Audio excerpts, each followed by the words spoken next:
আসসালামু আলাইকুম ভিউয়ার্স, আমি দিলরুবা ইয়াসমিন হাজির হয়েছি তোমাদের সাথে আরেকটি ক্লাস শেয়ার করার জন্য। আজকে তোমাদের সাথে আলোচনা করব আমি তোমাদের ইংরেজি প্রশ্নের কাঠামো নিয়ে, কিরকম প্রশ্নটা হতে পারে এবং কোন প্রশ্নের কত নাম্বার থাকতে পারে, কিভাবে এটার অ্যান্সার করতে হয়। তাহলে আমরা এসো দেখি। তোমাদের সমাপনীতে যে প্রশ্নটা আসবে ইংরেজিতে, সেটা সময় থাকবে 2 hours and 30 minutes, 2 ঘন্টা 30 মিনিট, নাম্বার থাকবে 100। প্রথমেই থাকবে একটা সিন প্যাসেজ, আমি তোমাদেরকে সম্ভবত প্রথম ক্লাসেই বলেছিলাম। তাহলে সিন প্যাসেজটা থাকবে read the text and answer the questions 1, 2, 3 and 4। এই সিন প্যাসেজটা থাকবে তোমাদের টেক্সট বই থেকে এবং এটার আলোকে অ্যান্সার করতে হবে 1, 2, 3 এবং 4 নং প্রশ্ন। তাহলে এক নম্বরে থাকবে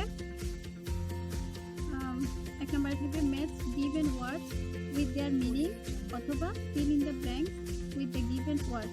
অর্থাৎ প্রথমে হয়তো একটা ম্যাচিং দেওয়া থাকবে অথবা শূন্যস্থান পূরণ দেওয়া থাকবে, যেটা ক্লুগুলো উপরে দেওয়া থাকবে। তোমরা ক্লু থেকে টেক্সটটা ভালো করে পড়বে এবং ক্লু থেকে শূন্যস্থানগুলো পূরণ করবে। এটাতে মার্কস থাকবে প্রতিটাতে 1 করে 5। 2 নম্বরে থাকবে ট্রু অর ফলস। এখানে 6টা সেন্টেন্স থাকবে, ট্রু থাকতে পারে, ফলসও থাকতে পারে, তোমরা সেটা সিলেক্ট করে লিখতে হবে। নাম্বার থাকবে 6। 3 নাম্বার অ্যান্সার দ্য কোশ্চেন্স। এখানে কিছু প্রশ্ন থাকবে, 6 short questions will be given and students will have to answer all of them। সেখানে 6টা প্রশ্ন দেওয়া থাকবে এবং ছাত্রছাত্রীরা অর্থাৎ তোমরা সবগুলো প্রশ্নেরই অ্যান্সার দিতে হবে। নাম্বার থাকবে 12। 4 নম্বরে থাকবে শর্ট কম্পোজিশন, ফ্রি রাইটিং, অর্থাৎ এটা মুক্ত লিখন হতে পারে, or by answering a set of questions related to text। অর্থাৎ টেক্সট রিলেটেড কিছু প্রশ্ন দেওয়া থাকবে, ওটার উপর ভিত্তি করে কম্পোজিশনটা লিখতে হবে, অথবা ফ্রি রাইটিংও দিতে পারে।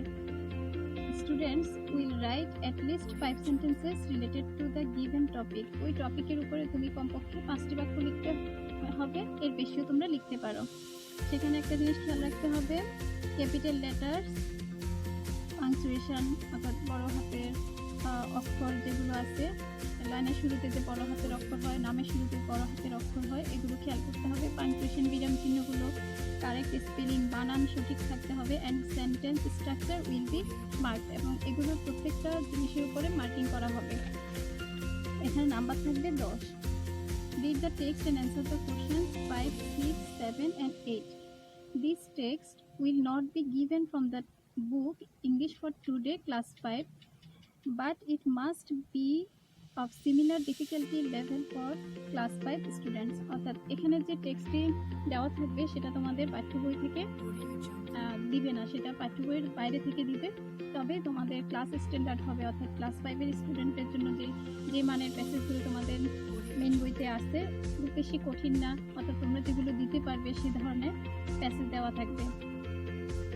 এটার আলোকে লিখতে হবে 5 নম্বরে fill in the blanks with the given word. Number থাকবে 5। শূন্যস্থান পূরণ করতে হবে, যেটার ট্রু দেওয়া থাকবে। ট্রু ফলস, এখানে নাম্বার থাকবে 6। তারপরে 7 number answer short questions. 5 short questions will be given and student will have to answer all of them। এখানে 10 মার্ক থাকবে, এখানে 5টা প্রশ্ন থাকবে, 5টা দিয়ে উত্তর দিতে হবে। 8 নম্বরে থাকতেছে write a simple personal letter, একটা ব্যক্তিগত চিঠি থাকবে। ক্লুজ উইল বি গিভেন, ক্লুটা দেওয়া থাকবে। And student will have to right at least 6 sentences accordingly. অর্থাৎ এখানে লেটারটা কিসের উপর লিখতে হবে, বিষয়বস্তুটা দেওয়া থাকবে, সেই বিষয়ের উপরে ভিত্তি করে লেটারের পার্টগুলো ঠিক রেখে বডিতে কমপক্ষে 6 লাইন লিখতে হবে, দিয়ে ধারাবাহিকভাবে লিখে লেটারটা কমপ্লিট করতে হবে। 9 number make 5 WH question from the given statement by using who, what, when, where, why, which and how। Student will make questions with the underlined words।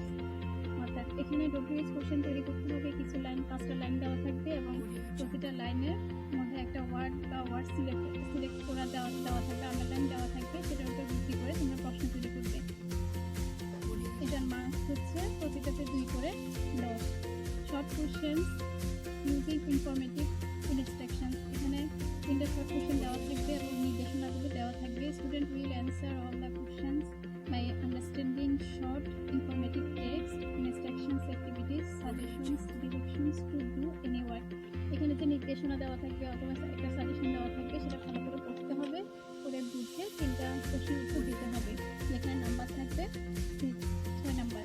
এখানে 3টা প্রশ্ন, অনেক স্টুডেন্ট এটা বুঝতে কষ্ট হয়। এখানে 3টা প্রশ্ন থাকবে, একটা হচ্ছে নলেজের উপর, আরেকটা আন্ডারস্ট্যান্ডিং, একটা অ্যাপ্লিকেশন। নলেজ বলতে এখানে যে প্রশ্নটা থাকবে সেটা সরাসরি টেক্সটও থাকতে পারে অথবা তার জানা কোনো প্রশ্ন থেকে থাকতে পারে। আন্ডারস্ট্যান্ডিংটা হচ্ছে এটা সাধারণত নলেজ এর প্রশ্নটা সাধারণত হোয়াট, হু, তারপরে হুইচ এ জাতীয় ওয়ার্ড দিয়ে ওয়ার্ড দিয়ে শুরু হয়। আর আন্ডারস্ট্যান্ডিংটা হচ্ছে যে প্রশ্নটা দেওয়া থাকবে সেটা হোয়াই দিয়ে শুরু হয়, সাধারণত হোয়াই দিয়ে শুরু হয় এবং সেটা একটু বুঝে তারপর উত্তর দিতে হবে। অর্থাৎ খেয়াল রাখতে হবে হেড এবং হার্ট, অর্থাৎ ডবল এইচ মনে রাখলেই হবে।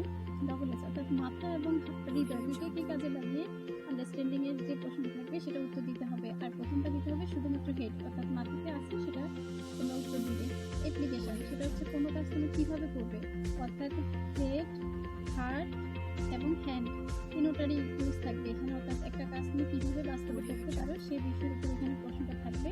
সেটা মূলত করা হয় হাউ দিয়ে, তুমি কীভাবে কাজটা করতে পারবে সেটার উপরে 3টা বাক্য দিতে পারে অথবা 3-এর অধিকও দিতে পারে। এই প্রশ্নের উত্তরটা দিতে হবে। সেটা টেক্সটের সহযোগিতা নিয়েও লেখা যাবে বা নিচ থেকেও লেখা যাবে।